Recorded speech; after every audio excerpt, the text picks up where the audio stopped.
দেখুন, আসলে বাংলাদেশের নারীদেরকে তো রাজনৈতিক মঞ্চ থেকেই নামিয়ে দেওয়া হচ্ছে। বাংলাদেশের নারীদের রাজনৈতিক মঞ্চের অংশগ্রহণই কমে যাচ্ছে এবং তাদেরকে তো এখন শ্রমজীবী যে নারীরা বিপুল অর্থে, তাদেরকে সেই কারখানা থেকে ঘরে কিভাবে পাঠানো যায় সেই সব আলোচনা আমাদের অনেক রাজনীতিবিদরা করছেন। তিনি যখন একটা সংবাদ মাধ্যমকে বলেন যে তিনি বেপর্দা নারীর সাথে টকশোতে বসবেন না, তাহলে আসলে অর্ধেক জনগোষ্ঠীর সাথে তিনি যদি কথাই না বলতে পারেন, তাহলে আসলে কেমন করে তারা অর্ধেক জনগোষ্ঠীর প্রতিনিধিত্ব করার স্বপ্ন দেখেন, এটা আসলে আমাদের জনগণের কাছে আমরা প্রশ্ন রেখে যাই। দেখুন, পার্লামেন্ট গঠন করতে পারা বা পার্লামেন্টারি সিস্টেমের মাধ্যমেই যদি মুক্তি আসতো, তাহলে আসলে কিন্তু এই 3বার পার্লামেন্ট সফলভাবে গঠন করা একটি দলকে, তাদের দলের প্রধানকে দেশ ছেড়ে পালাতে হতো না। এখন নির্বাচনগুলিতে আপনারা জানেন যে এখানে কালো টাকার যে পরিমাণ ছড়াছড়ি হয়, পেশি শক্তির যে দাপট আমরা এখানে দেখি, এবং প্রথাগতভাবে এই যে রাজনীতিতে প্রভাব বিস্তারের যত রকম মেকানিজম আছে, সেগুলি আসলে যখন নির্বাচনে ব্যবহৃত হয়, তখন সেই নির্বাচন দিয়ে যে সবসময় সত্যিকার অর্থে গণমানুষের প্রতিনিধিরা উঠে আসতে পারেন সেটা কিন্তু না। এবারের পার্লামেন্টেও তো আমরা দেখছি যে অন্তত 62% মানুষ হচ্ছেন ব্যবসায়ী এবং 50 ভাগের বেশি মানুষ ঋণগ্রস্ত। তাহলে আবারও কিন্তু একটা ঋণ খেলাপি ব্যবসায়ীদের সম্বলিত একটা পার্লামেন্ট আমরা গঠন করে ফেলেছি। তাহলে এই পার্লামেন্ট দিয়ে কি বাংলাদেশের মানুষের মুক্তি আসবে? 2026-এ আমরা অবশ্যই বলবো যে আপাত অর্থে কিছুটা ভায়োলেন্সবিহীন বা এখানে সহিংসতাটা ওইভাবে হয়নি নির্বাচনের দিন, বা এর আগে আমরা যেভাবে দেখেছি যে ব্যালট সিল মারা ব্যালট পাওয়া যেত বুথগুলিতে, সেই ধরনের ঘটনা এবার ঘটেনি। ইলেকশন কমিশনকে আমরা আচরণবিধি লঙ্ঘনের বিষয়ে 2টা অভিযোগ দিয়েছিলাম এবং সেই বিষয়ে তাদের গতিটা ছিল, আমরা বলবো যে শামুকের চেয়েও কম।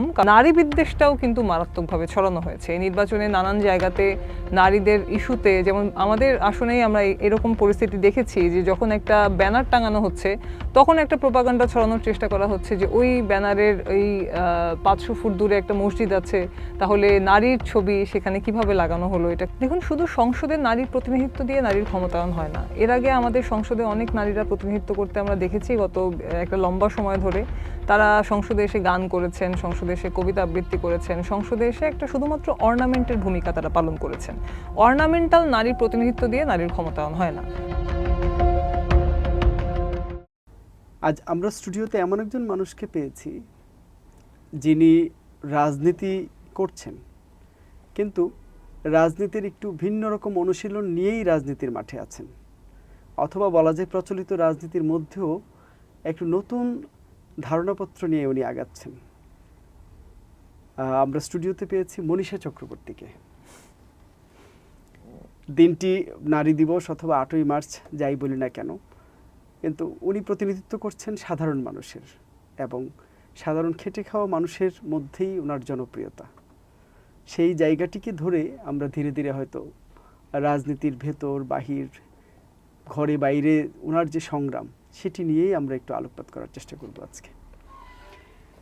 আপনি তো গরিবের ডাক্তার বলে পরিচিত আপনার এলাকাতে, যদ্দূর আমরা দূর থেকে জানতে পেরেছি বা করেছি। কেন গরিবের ডাক্তার আপনি, এটাকে একটু ব্যাখ্যা করবেন? দেখুন, চিকিৎসা সেবা বা পেশা, এটা তো আসলে প্রত্যেকটা মানুষের একটা স্বপ্ন থাকে। আপনি দেখবেন যে সবাই এইম ইন লাইফ লেখে যে বড় হয়ে ডাক্তার হয়ে মানুষের সেবা করবে, কিন্তু আমাদের দেশের এবং সারা পৃথিবীতে এই যে পুঁজিবাদী ব্যবস্থা, সেটা এই সেবাটাকে একটা বাণিজ্যিক পণ্যে রূপান্তরিত করেছে। এবং যারাই আজকে ডাক্তার হচ্ছেন বা হবেন, তারা যে প্রক্রিয়ার মধ্য থেকে যাচ্ছেন, সেখান থেকে মানুষের প্রতি দায়িত্ব পালন করাটা আসলে খুবই কঠিন। কিন্তু যেহেতু আমি বাসদের রাজনীতির সাথে যুক্ত এবং এই রাজনীতিটা আমাদেরকে সমাজের প্রতি কমিটেড হতে শিখায়, সেই জায়গা থেকে আমার কাছে আমার চিকিৎসা সেবা দিতে পারার যে যোগ্যতাটা, সেইটা আমি মনে করি যে এটা একটা সোশ্যাল সার্ভিস দেওয়ার একটা বাড়তি যোগ্যতা আমার। যেহেতু আমি রাজনীতি করছি, সমাজ পরিবর্তনের লড়াই করছি, আবার সেখানে যে অসুস্থ মানুষ, তাদেরকেও হয়তো যে সেবাটা রাষ্ট্র দিতে পারছে না, সেই সেবাটা আমি দেওয়ার একটু চেষ্টা করছি মাত্র। এটা খুবই নগণ্য একটা চেষ্টা। এই চেষ্টা দিয়ে বাংলাদেশের স্বাস্থ্য ব্যবস্থা পাল্টাবে না, স্বাস্থ্য নীতিতেও কোনো পরিবর্তন আসবে না, সেইটা আসবে রাজনৈতিক পরিবর্তনের মাধ্যমে। কিন্তু ব্যক্তিগতভাবে যেহেতু কিছু চিকিৎসা দিয়ে থাকি, সেজন্য হয়তো 2-1জন ভালোবেসে এটা বলতে পারেন আর কি। আপনার কথার মধ্যে একটা গুরুত্বপূর্ণ পয়েন্ট আছে যে রাজনৈতিক চর্চার মধ্য দিয়ে একটা পরিবর্তন, বা রাজনীতির মধ্য দিয়ে যে দেশের আমূল পরিবর্তন। কিন্তু আপনি নিজেও জানেন যে রাজনীতির সঙ্গে একটা জনপ্রিয়তার ব্যাপার আছে, নির্বাচনের সঙ্গে একটা জনপ্রিয়তার ব্যাপার রয়ে গেছে। কারণ পার্লামেন্টারি সিস্টেমে আমরা যদি বলি যে ডেমোক্রেটিক ফর্ম, তাতে তো একটা নির্দিষ্ট আসন পেতে হয়, ওই পার্টি যদি তার আদর্শ ফোকাস করে। কিন্তু আপনি যে পার্টি করেন সেই পার্টির ফোকাসটা আসলে সামনের দিনে কিভাবে দেশের মানুষের জন্য কাজ করবে যদি তার মাঠ লেভেলে যদি সেই জনপ্রিয়তার জায়গাটা যেতে না পারে? দেখুন, পার্লামেন্ট গঠন করতে পারা বা পার্লামেন্টারি সিস্টেমের মাধ্যমেই যদি মুক্তি আসতো, তাহলে আসলে কিন্তু এই 3বার পার্লামেন্ট সফলভাবে গঠন করা একটি দলকে, তাদের দলের প্রধানকে দেশ ছেড়ে পালাতে হতো না। ফলে আমরা মনে করি যে আসলে শুধুমাত্র পার্লামেন্ট গঠন করার মধ্য থেকেই যে সবসময় সমাজ পরিবর্তন হয় বা পার্লামেন্ট গঠন করার মধ্য থেকেই মানুষের জন্য কাজ করার ম্যান্ডেট নিশ্চিত হয়, সেটা কিন্তু বারবার আমাদের দেশের জনগণ সেই ভোট দেওয়ার এবং প্রতারণার যে সমীকরণ, সেটা বারবারই আমাদের দেশে হয়েছে। এবং আমরা মনে করি যে সত্যিকারের মানুষের সমর্থন, সেটা তো আসলে আপনি দেখবেন যে গণ আন্দোলনগুলিতে আসলে কারা নেতৃত্ব দিচ্ছেন, শ্রমিক আন্দোলনে কারা নেতৃত্ব দিচ্ছেন, কারা আসলে বাংলাদেশের নাগরিকদের সংকট নিয়ে আন্দোলনগুলিতে মানুষের সামনে সারিতে দাঁড়াচ্ছেন, সেটাও কিন্তু একটা পরীক্ষা। এখন নির্বাচনগুলিতে আপনারা জানেন যে এখানে কালো টাকার যে পরিমাণ ছড়াছড়ি হয়, পেশি শক্তির যে দাপট আমরা এখানে দেখি, এবং প্রথাগতভাবে এই যে রাজনীতিতে প্রভাব বিস্তারের যত রকম মেকানিজম আছে, সেগুলি আসলে যখন নির্বাচনে ব্যবহৃত হয়, তখন সেই নির্বাচন দিয়ে যে সবসময় সত্যিকার অর্থে গণমানুষের প্রতিনিধিরা উঠে আসতে পারেন সেটা কিন্তু না। এবারের পার্লামেন্টেও তো আমরা দেখছি যে অন্তত 62% মানুষ হচ্ছেন ব্যবসায়ী এবং 50 ভাগের বেশি মানুষ ঋণগ্রস্ত। তাহলে আবারও কিন্তু একটা ঋণ খেলাপি ব্যবসায়ীদের সম্বলিত একটা পার্লামেন্ট আমরা গঠন করে ফেলেছি। তাহলে এই পার্লামেন্ট দিয়ে কি বাংলাদেশের মানুষের মুক্তি আসবে? আমরা সেটা কতটুকু আশাবাদী হতে পারি? এখন পর্যন্ত কিন্তু আমরা দেখছি যে আগের যে স্ট্রাকচার, সেই ধরনের স্ট্রাকচারই কিন্তু পার্লামেন্টে গঠিত হচ্ছে। ফলে শুধুমাত্র একটা নির্বাচন দিয়েই যে আসলে সবসময় জনগণের সমর্থন বোঝা যায়, সেটা কিন্তু বাংলাদেশের গণ অভ্যুত্থানগুলি বারবার তার বিপরীত সত্যটাই কিন্তু প্রমাণ করেছে। নিকট অতীতে তো আমরা একটা গণ অভ্যুত্থান দেখলাম, কিন্তু তারপরে একটা নির্বাচন হলো। আপনার কথার মধ্যে এক ধরনের হতাশা আছে, তাহলে এর থেকে উত্তরণের ব্যবস্থাটা কি? আমার কথার মধ্যে হতাশা নেই, আমার কথার মধ্যে যেটা আছে এটা হচ্ছে বাস্তব পরিস্থিতির একটা চিত্র, এবং সেইখান থেকে উত্তরণের উপায় তো হচ্ছে জনগণের শক্তি গড়ে তোলা, জনগণের নিজস্ব রাজনৈতিক শক্তি গড়ে তোলা। যে রাজনৈতিক শক্তির অভাবে জনগণ প্রতারিত হচ্ছে, সেই শক্তিটাকে নির্মাণ করাটাই হচ্ছে আমাদের রাজনৈতিক উদ্দেশ্য, এবং সেটা কিন্তু আমরা বারবার চেষ্টা করছি এবং আমরা কিন্তু অগ্রসরও হচ্ছি। আমরা জনগণের সামনে যখন বারবার এই দৃষ্টান্তগুলি আমরা তুলে ধরছি যে আসলে কারা সত্যিকার অর্থে মানুষের পাশে ছিল, কারা ক্ষমতার জন্য রাজনীতি করে আর কারা জনতার জন্য রাজনীতি করে, সেই পার্থক্যটা মানুষ যত নিরূপণ করতে শিখবে, ততই জনগণের শক্তি আরো শক্তিশালী হবে, এবং আমরা সেটার জন্যই কাজ করে যাচ্ছি। 2026-এর নির্বাচন কেমন দেখলেন? আপনি নিজে মাঠে প্রার্থী হিসেবে লড়েছেন। 2026-এ আমরা অবশ্যই বলবো যে আপাত অর্থে কিছুটা ভায়োলেন্সবিহীন বা এখানে সহিংসতাটা ওইভাবে হয়নি নির্বাচনের দিন, বা এর আগে আমরা যেভাবে দেখেছি যে ব্যালট সিল মারা ব্যালট পাওয়া যেত বুথগুলিতে, সেই ধরনের ঘটনা এবার ঘটেনি। কিন্তু তারপরেও আমরা বলবো যে একটা গণতান্ত্রিক নির্বাচন বলতে যা বোঝায় বা একদম নিরপেক্ষ নির্বাচন বলতে যা বোঝায়, সেটা তো আসলে এবারও হয়নি। কারণ হচ্ছে এবারও আমরা দেখেছি আচরণবিধিতে যতই টাকা পয়সার সীমারেখা দেওয়া থাকে, এখানে প্রচুর টাকা খরচ হয়েছে, প্রভাব বিস্তার করা হয়েছে, সন্ত্রাসী এক ধরনের দাপট, এলাকায় এলাকায় ত্রাস সৃষ্টি করা, সেগুলি এখানে হয়েছে। এবং বিশেষ করে এবারের নির্বাচনে 5ই আগস্টের পর থেকে যে সাম্প্রদায়িক শক্তির উত্থান বাংলাদেশে, সেই সাম্প্রদায়িক ইস্যুগুলিকে এই নির্বাচনে যেভাবে ব্যবহার করা হয়েছে, যেভাবে বর্ণ, লিঙ্গ, ধর্ম এই জিনিসগুলিকে সামনে নিয়ে আসা হয়েছে, এটার মধ্য থেকে আসলে গণতান্ত্রিক পরিবেশটা যথেষ্ট ক্ষতিগ্রস্ত হয়েছে বলে আমরা মনে করি। সেই কারণে আমরা এটাকে সম্পূর্ণ নিরপেক্ষ নির্বাচন বলবো না, কিন্তু আপাত অর্থে আগের নির্বাচনগুলির সাথে তুলনা করলে তুলনামূলকভাবে গ্রহণযোগ্য নির্বাচন হয়েছে। আপনি নির্বাচনী মাঠে আপনার কিছু বিরূপ অভিজ্ঞতার মুখোমুখি হতে হয়েছে, খবরও বেরিয়েছে, আপনাকে মঞ্চ থেকেও নামিয়ে দেওয়া হয়েছে। সেই অভিজ্ঞতাটা মানে যদি একটু বলেন যে কিভাবে এই ঘটনাটি ঘটলো এবং তারপরে পরের পরিস্থিতিটাকে কিভাবে আপনি সামলালেন? দেখুন, আসলে বাংলাদেশের নারীদেরকে তো রাজনৈতিক মঞ্চ থেকেই নামিয়ে দেওয়া হচ্ছে। বাংলাদেশের নারীদের রাজনৈতিক মঞ্চের অংশগ্রহণই কমে যাচ্ছে, এবং তাদেরকে তো এখন শ্রমজীবী যে নারীরা বিপুল অর্থে, তাদেরকে সেই কারখানা থেকে ঘরে কিভাবে পাঠানো যায়, সেই সব আলোচনা আমাদের অনেক রাজনীতিবিদরা করছেন। তো সেইটার পরিপ্রেক্ষিতে আমার সাথেও যে ঘটনাটি হয়েছে, সেটি হয়তো খুব বড় ঘটনা নয়, কিন্তু খুবই সিগনিফিক্যান্ট একটা ঘটনা। কারণ হচ্ছে যে একজন প্রতিদ্বন্দ্বী প্রার্থী, তিনি যখন একটা সংবাদ মাধ্যমকে বলেন যে তিনি বেপর্দা নারীর সাথে টকশোতে বসবেন না, এবং সেই কথার পরিপ্রেক্ষিতে আবার সেই সংবাদ মাধ্যমটি এক ধরনের ব্যালেন্স করার চেষ্টা করলেন, দুজন প্রার্থীকেই তারা ভুল তথ্য দিয়ে, মানে নানানভাবে তারা একটা ব্যালেন্স করার চেষ্টা করেছিলেন, যেটা আসলে খুবই দুঃখজনক ছিল। এবং এই ধরনের আসলে প্রার্থীরা তারা নির্বাচিত হয়ে কিভাবে নারীদের প্রতিনিধিত্ব করবেন বা কেমন করে তারা আসলে নারী ইস্যুগুলিতে কাজ করবেন, যেমন 8ই মার্চ নারী দিবস, এই নারী দিবসটিকে যদি সরকারের থেকে তাদের পালন করতে হয়, নারী দিবস তো নারী মুক্তির কথা বলে, নারী দিবস তো বামপন্থী নারী আন্দোলনেরই একটি দিন, যেটা আপনি জানেন যে দ্বিতীয় আন্তর্জাতিকে ক্লারা জেটকিনের হাত ধরে এই নারী দিবসের উত্থান হয়েছে। তাহলে সেই নারী দিবসটাও হয়তো তারা সরকারে গেলে পালন করতেন। তাহলে আসলে অর্ধেক জনগোষ্ঠীর সাথে তিনি যদি কথাই না বলতে পারেন, তাহলে আসলে কেমন করে তারা অর্ধেক জনগোষ্ঠীর প্রতিনিধিত্ব করার স্বপ্ন দেখেন, এটা আসলে আমাদের জনগণের কাছে আমরা প্রশ্ন রেখে যাই। এবং পাশাপাশি আমরা মনে করি যে এবারের নির্বাচনে একইভাবে যেরকম সাম্প্রদায়িক এক ধরনের বিদ্বেষ ছড়ানো হয়েছে, নারী বিদ্বেষটাও কিন্তু মারাত্মকভাবে ছড়ানো হয়েছে এই নির্বাচনে। নানান জায়গাতে নারীদের ইস্যুতে, যেমন আমাদের আসনেই আমরা এরকম পরিস্থিতি দেখেছি যে যখন একটা ব্যানার টাঙানো হচ্ছে, তখন একটা প্রোপাগান্ডা ছড়ানোর চেষ্টা করা হচ্ছে যে ওই ব্যানারের ওই 500 ফুট দূরে একটা মসজিদ আছে, তাহলে নারীর ছবি সেখানে কিভাবে লাগানো হলো, এটা খুবই অন্যায়। এবার এইরকম প্রোপাগান্ডা করার চেষ্টাও কিন্তু আমরা দেখেছি। কিন্তু যেসব জায়গায় আমাদের জনভিত্তি আছে সেই সব জায়গায় প্রোপাগান্ডাগুলি খুব হালে পানি পায়নি, কিন্তু এই চেষ্টাটা কিন্তু ছিল, যেটা আসলে খুবই অগণতান্ত্রিক এবং খুবই, আমি বলবো যে এই যুগের সাথে শতহস্ত দূরত্বে অবস্থান করছে যে চিন্তা, সেই চিন্তা নিয়েও কিন্তু তারা নির্বাচনে অংশগ্রহণ করেছেন। কিন্তু এই বিষয়গুলো কি নোটিস করেছিলেন, মানে ইলেকশন কমিশনের?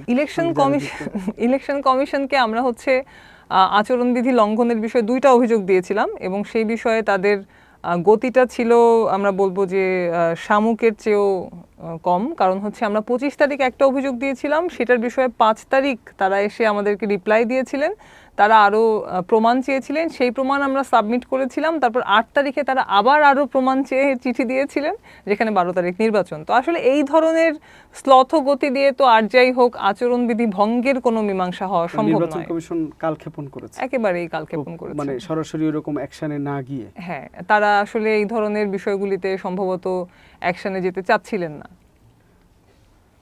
এটা তো মানে আপনার কাছ থেকে এটা অন্যরকম একটা বার্তা পাওয়া গেল, তাহলে ইলেকশন কমিশন নিয়েও আমাদেরকে এক ধরনের প্রশ্নের মধ্যে রাখতে হবে। না, এটা তো আসলে যে ধরনের জোটগুলি এখানে ছিল, প্রধান 2 জোটের পক্ষেই আসলে নির্বাচন কমিশন এক ধরনের মানে আমরা বলবো যে তাদের এক ধরনের প্রভাবের কাছে তারা কিছুটা নতি স্বীকার করেই নির্বাচনটা করেছেন। এবং আচরণবিধি ভঙ্গের বিষয়ে আমরা যতবারই অভিযোগ দিয়েছি, সুনির্দিষ্ট প্রমাণ সহ অভিযোগ দিয়েছি, কিন্তু সেখানে আসলে কোনো সুরাহা হয়নি।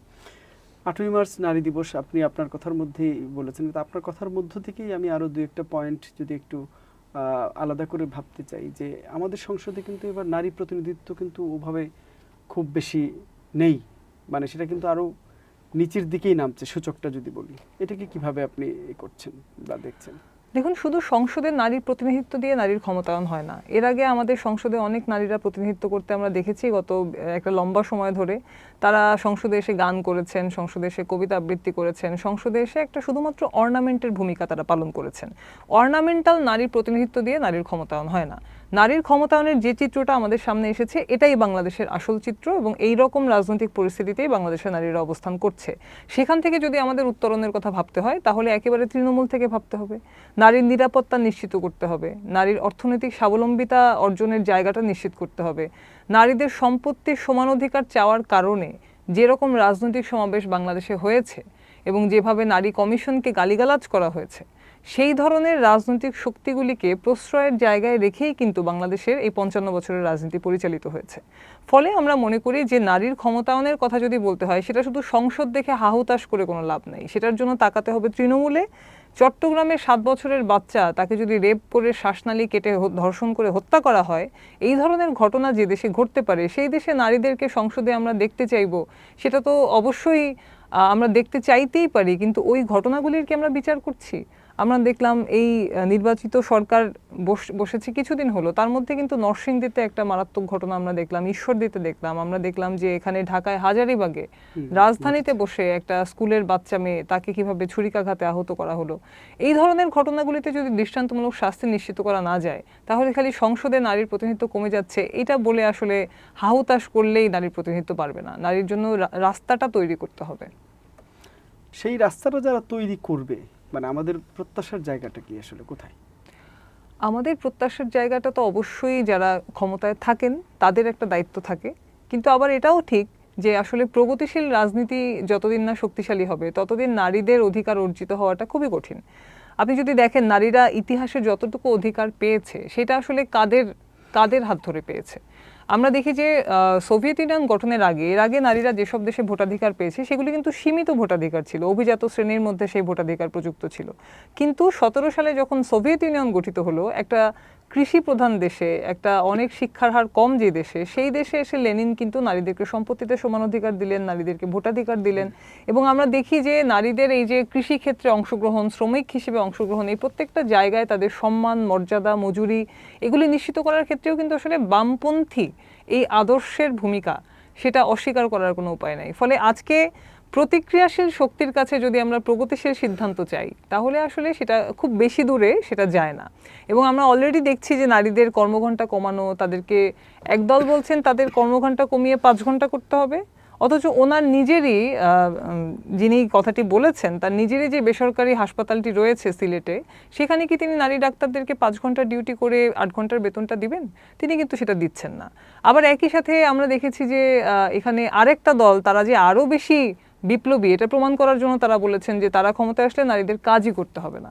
এই যে সমস্ত নারী বিদ্বেষী, অবাস্তব এবং প্রহসনমূলক কথাবার্তা, এই ধরনের রাজনীতি এটার বিরুদ্ধে দাঁড়িয়ে, এবং শুধুমাত্র আবার অনেকে এই ধরনের কথা না বলেও শেষ পর্যন্ত নারীদের জন্য যে সত্যিকারের পরিবর্তন, সেই পরিবর্তনের কাজটা হয়তো করবেন না। আমরা বলতে চাই প্রগতিশীল রাজনৈতিক শক্তি এইটার শক্তিশালী হওয়া ছাড়া নারীর অধিকার সম্পূর্ণরূপে অর্জন সম্ভব নয়।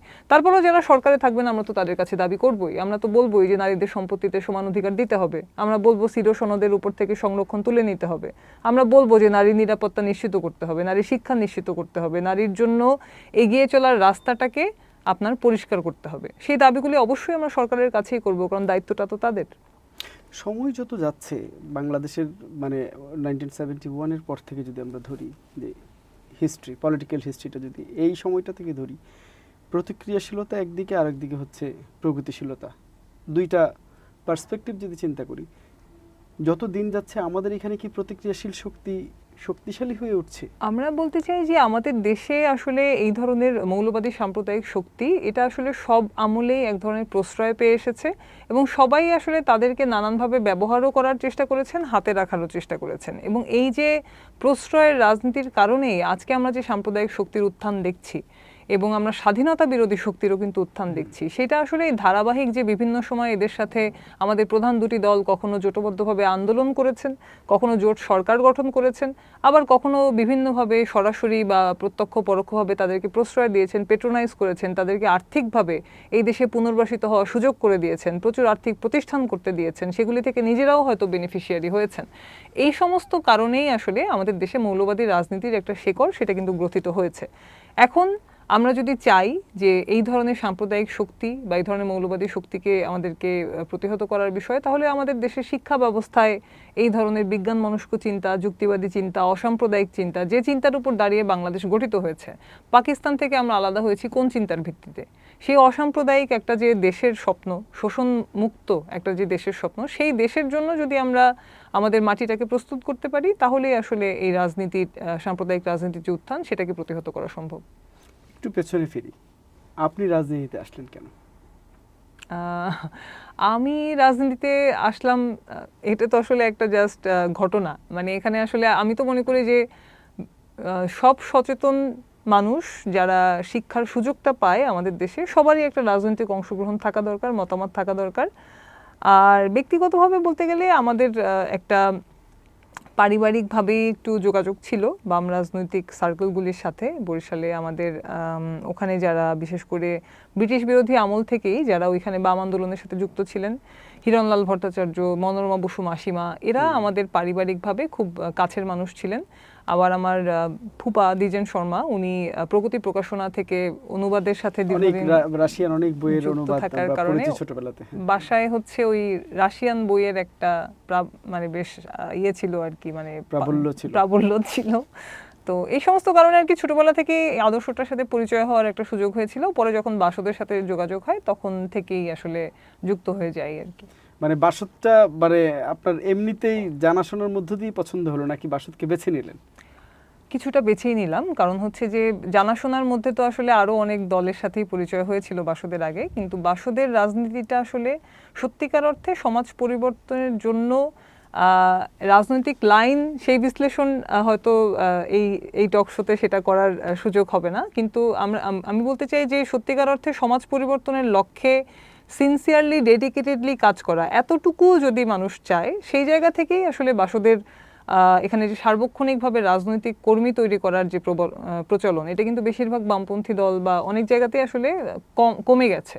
কিন্তু বাসদের মধ্যে সেই সার্বক্ষণিকভাবে রাজনীতি করা বা রাজনীতিটাকেই জীবনের প্রধান একটা ব্রত হিসেবে বেছে নেওয়া, এই যে চর্চাটা এটা ছিল, এটাই আসলে প্রাথমিক আকর্ষণ। তারপর তো রাজনৈতিক লাইন সেগুলি যখন বোঝা শুরু করলাম, সেটাকেও সঠিক মনে হয়েছে। প্রশ্নটা ব্যক্তিগত হয়ে যায়, আপনার পরিবার থেকেও তো কিছু কিছু মানুষ আপনাকে বাধা দিয়েছিল বা আপত্তি ছিল, সেটাকে কিভাবে আপনি করলেন, অতিক্রম আসলে করলেন? খুবই স্বাভাবিক, মানে পরিবার যেহেতু একটা প্রথাগত রাজনৈতিক পরিবার আমাদের না, আমরা খুবই সাধারণ একটা মধ্যবিত্ত পরিবার।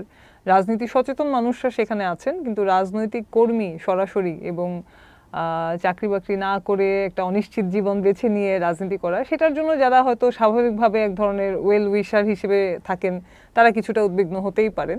কিন্তু পরে আবার যখন তারা দেখেছেন যে আসলে আমি খুব বা আমরা আমাদের দলের রাজনীতিটা আমরা খুব সিরিয়াসলি করছি বা আমরা সত্যিকার অর্থে এটা মিন করছি, বা কিছু পরিবর্তন কিছু আন্দোলনের মধ্য থেকে মানুষের উপকার হচ্ছে, বা সত্যিকার অর্থে এটা একটা পরিবর্তনের দিকে যাওয়ার মতো শক্তি তৈরি করতে পারে, এইরকম আমার মনে হয় যে যখন আস্তে আস্তে তারা একটা সম্ভাবনার অর্থেও কিছুটা বুঝতে পারলেন, তখন আসলে মোটামুটি একটা সমর্থন পাওয়া যাচ্ছে পরিবার থেকে।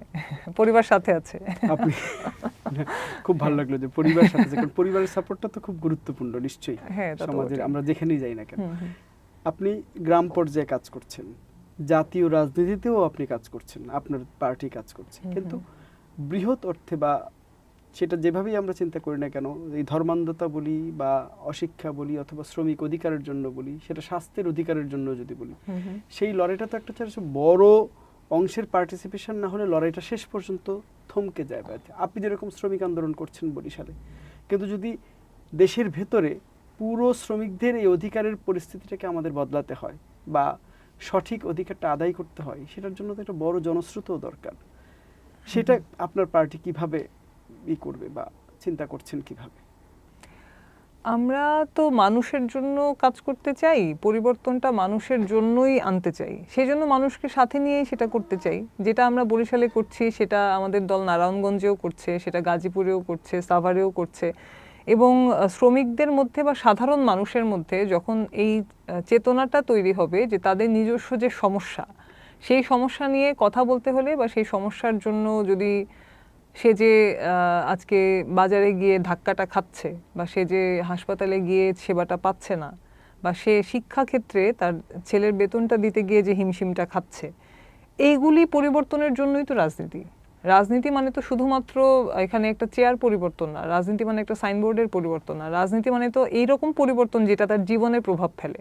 সেই জীবনে প্রভাব ফেলার পরিবর্তনটা যখন মানুষ রাজনীতির মধ্যে খুঁজবে, তখন আসলে আস্তে আস্তে তাদের মধ্যে এই বোধটা তৈরি হবে যে এই প্রথাগত এই রাজনীতি দিয়ে আসলে তাদের জীবনে যেটা দরকার সেটা তারা পাবে না। আম গাছের কাছে কাঁঠাল চেয়ে যে লাভ নাই, সেই উপলব্ধি মানুষের মধ্যে নিশ্চয়ই কিছুটা হয়েছে, এবং আমরা আশা করব যে সামনে সেটা আরো হবে, এবং সেটার মধ্য থেকেই আমরা জনগণের জন্য সেই পরিবর্তনটা আনতে সক্ষম হব বলে আমরা মনে করি। নির্বাচন তো চলমান প্রক্রিয়া, সামনেও নির্বাচন আসবে, আপনি একটা নির্বাচনে অংশ নিয়েছেন, আপনার একটা বিস্তৃত অভিজ্ঞতা আছে। সামনের দিনে নির্বাচন যদি সুষ্ঠু এবং আরো ভালো, অধিকতর ভালো নির্বাচন আমরা দেখতে চাই, আপনার সাজেশন কি? না, আমাদের সাজেশন হচ্ছে যে নির্বাচনকে তো আসলে টাকার প্রভাব মুক্ত করতে হবে, পেশি শক্তির প্রভাব মুক্ত করতে হবে। এখানে এবারও দেখেছেন যে যে জামানত ছিল 20,000 টাকা, সেটাকে বাড়িয়ে করা হয়েছে 50,000 টাকা। স্থানীয় সরকার নির্বাচনে এটাকে করা হয়েছে 1 লাখ টাকা। তাহলে এই যে মানে লাখপতিদের হাতে বা এই যে অর্থবিত্তের মালিক যারা, তাদের হাতে কি আমরা আসলে আমাদের প্রশাসনকে বা আমাদের এই যে জনপ্রতিনিধি হওয়ার জায়গাটিকে কুক্ষিগত করে দিতে চাই? আমরা কি তাদের হাতে, যাদের টাকা খরচ করার সামর্থ্য আছে তারা নির্বাচন করবে, আর যাদের হচ্ছে গিয়ে সততা আছে কিন্তু টাকা নাই, তারা নির্বাচনের মাঠে আসতে পারবে না, এই বার্তা কি আমরা আসলে জনগণকে দিতে চাই? তো আমরা সেই জন্য মনে করি যে টাকা এবং পেশি শক্তির প্রভাবটা যদি নির্বাচনের ক্রিয়া করে, সত্যিকারের অর্থে সৎ মানুষ যারা জনগণের জন্য কাজ করতে চান, তারা আসলে প্রতিনিধি হিসেবে উঠে আসাটা কিন্তু খুবই কঠিন। সেই জন্য টাকা, পেশি শক্তি এবং সাম্প্রদায়িকতা এটার প্রভাবমুক্ত যদি নির্বাচনকে করা যায়, তাহলে সত্যিকার অর্থে জনগণের জন্য যারা কাজ করতে চান এরকম অনেক মানুষ সামনে উঠে আসা সম্ভব।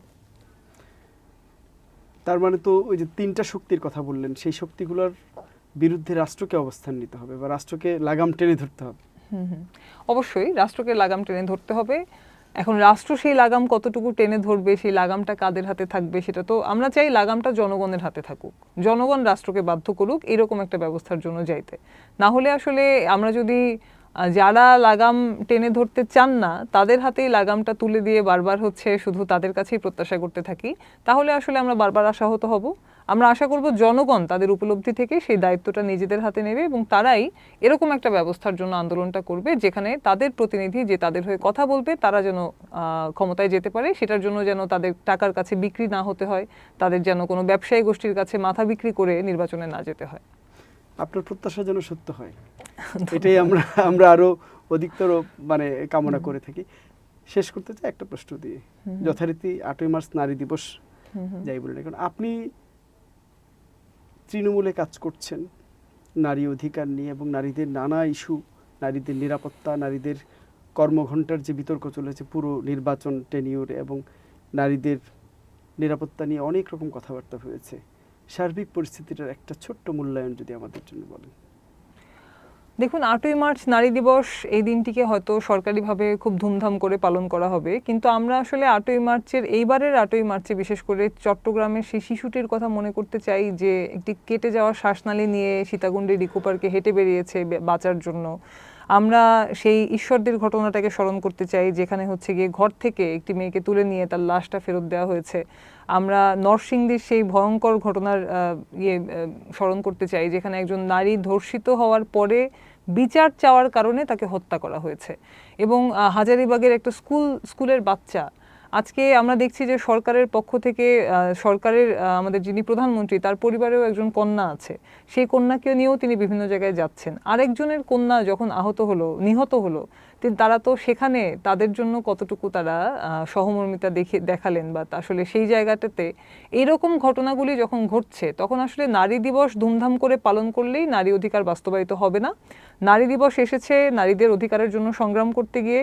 আপনি জানেন যে 1857 সালে সুই কারখানার নারী শ্রমিকরা নিউ ইয়র্কে সেখানে তারা কর্মঘণ্টা, মজুরি, একটা মর্যাদাপূর্ণ জীবনের জন্য তারা সংগ্রাম করেছিল। সেই সংগ্রামের ধারাবাহিকতায় কিন্তু নারী দিবসের উত্থান হয়েছে। আজকের দিনে যদি নারীদের উপর নির্যাতনটা বলবৎ থাকে, নারীরা যদি আইনে সমান মজুরি না পান, সম্পত্তি না পান, তারা যদি আইনেও বৈষম্যের শিকার হন এবং তারা যদি সমাজেও বৈষম্যের শিকার হন, সেইখানে কিন্তু নারী দিবস শুধুমাত্র একটা জাঁকজমকপূর্ণ আয়োজনের মধ্য থেকেই সফল হবে না। নারীদের অধিকার আদায়ের জন্য লড়াই এবং সেটার বাস্তবায়নের মধ্য থেকেই কিন্তু নারী দিবসের চেতনা বাস্তবায়ন সম্ভব। আমরা আশা করব সরকার নারীদের প্রতি বৈষম্যমূলক সেই আইনগুলিকে বাতিল করবে এবং নারীর নিরাপত্তা নিশ্চিত করবে। মনীষা চক্রবর্তী, আপনাকে অনেক ধন্যবাদ আমাদের স্টুডিওতে সময় দেওয়ার জন্য। আপনাকেও ধন্যবাদ। আপনার আশাবাদের মধ্য দিয়ে শেষ করতে চাই আজকে সেই চট্টগ্রামের সীতাকুণ্ড, নরসিংদী এবং ঢাকার হাজারীবাগের এই ঘটনাগুলোর জন্য পুনরাবৃত্তি না হয় এবং সরকার সকল ঘটনাগুলোরই দৃষ্টান্তমূলক শাস্তি নিশ্চিত করে সামনের দিনে যেন এইরকম কোনো অপশক্তি এই নারীদের পথ চলার বিরুদ্ধে বাধা হয়ে দাঁড়াতে পারে, এরকম ঘটনাগুলোর জন্য দৃষ্টান্তমূলক শাস্তির ব্যবস্থাটা নেওয়াই জরুরি। আজ এ পর্যন্তই, সবাই ভালো থাকবেন।